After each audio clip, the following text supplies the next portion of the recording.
What we're all concerned about in theater is connecting with an audience. We talk about the audience all the time in rehearsal.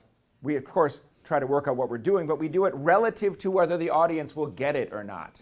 And I've done a lot of one-person shows, which is even more that. I'm talking directly to the audience with prepared information or entertainment or something for art purposes that I want to land with an audience. And I'm always assessing, are they going to get it or are they going to not? I'm listening, I'm watching, is it landing or not? So I'm thinking of them first and myself second because I want it to land. You have seconds to do this. Clarity is the first step of getting to action.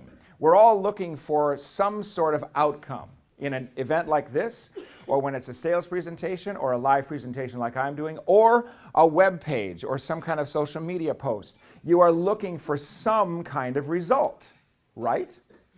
You were looking for ultimately something that I will call action. But we tend to go, well, I said what I do, and I made a logical argument for why what I do is important, and so therefore I should get a sale out of that. We tend to sometimes do that. I have made my logical argument sound, and so you need to then follow me and close a sale with me. Well, we all know from being the customer or the client that if you don't understand it, there's no way you can care about it. And if you don't understand and care about it, you're never going to take action. Clarity leads to empathy, leads to action. So we're all looking for that kind of outcome. This is what I've come to after years of working on this sort of in various capacities. I've come to this message, what I call the message star, which is what's on the table in front of you. The message star is what I've come up with that kind of encapsulates this whole idea of connecting with your audience.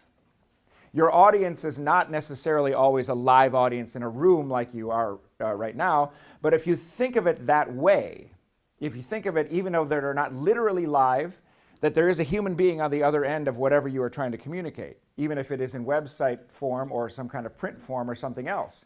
There's an audience. You're wanting to connect with them. So that's what the outer ring is that connection point. It might be a website, it might be a blog, it might be some referral that someone else gives you, it might be just a elevator pitch like something that you tried to do just now. All of those things are the outlet, or what I call the channel messages, for getting your message across to the customer. You want that to land.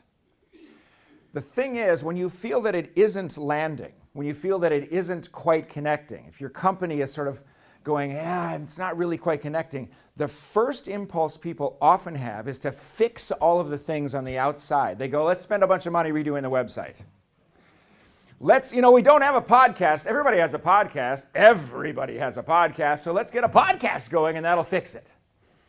I don't know, their sales presentations are kind of lame, so let's redo the sales presentation. You're fixing the outer edge. And you can put a lot of time and money into fixing the outlet points without ever really fixing the problem. Because sometimes it's that core that is the thing that's off, the identity message. Who actually are you? Who actually is your company? Now, there are many, many ways to answer that question, and I'm going to get into that next.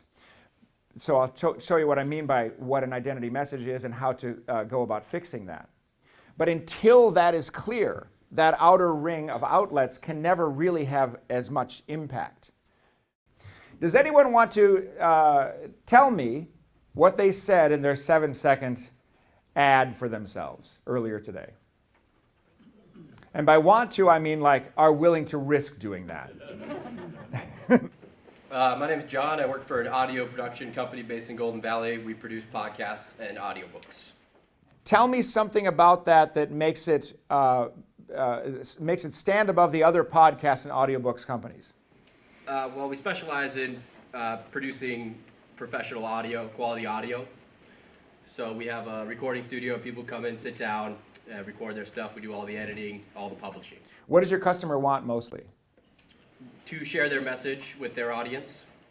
Okay, and how does your service precisely help them do that thing? I would say probably they don't want to just share their message. They want more than sharing their message probably, right? Yes. So what do they want specifically? What do they really want? The professional sounding audio with the editing done, all the post-editing, and the final product is just delivered to them. Okay, and so they want it to be professionally sounding and professionally edited. Why? To be professional. So they want to give a good impression, right? Yeah. And why do they want to give a good impression? Because they are sharing information with businesses and nonprofits, so they are the experts. Okay, so they want to be seen as an expert by having a professional demeanor, okay? And they want to, and when that happens, if they are perceived as professional with this great demeanor, what happens then? They receive a better response, they get more listeners, they grow their audience. Okay. See how hard this is to do sometimes? I'm going to call you. What's that? Yeah, you can. And I'm not, actually, just to be clear, I'm not criticizing so much as just pushing to go deeper and deeper and deeper to what they really are looking for, because it's very easy to say the service we offer is we do podcasts, which is sort of the first thing you said, or we have a studio that does, or a professional studio that does podcasts. So that means if I already know that I want a professional studio to do a podcast, I'm going to call you or whoever's closer. I mean, you know. But if you say something like, we make you look professional and position yourself to make the best impression on your potential customers through the use of a podcast in a professional studio, you know, something along those lines, and just emphasize the outcome is the look of it and the sound of it, I would maybe never have thought about that before. I'm like, yeah, I could do a podcast in my basement, which would sound bad. Or I can go to that guy, and he's going to do it all too? Okay, I'm signed right on. And that's, you communicate that quickly and simply, and all of a sudden you've got people who, again, there's a framing of it and a customer story told very, very quickly.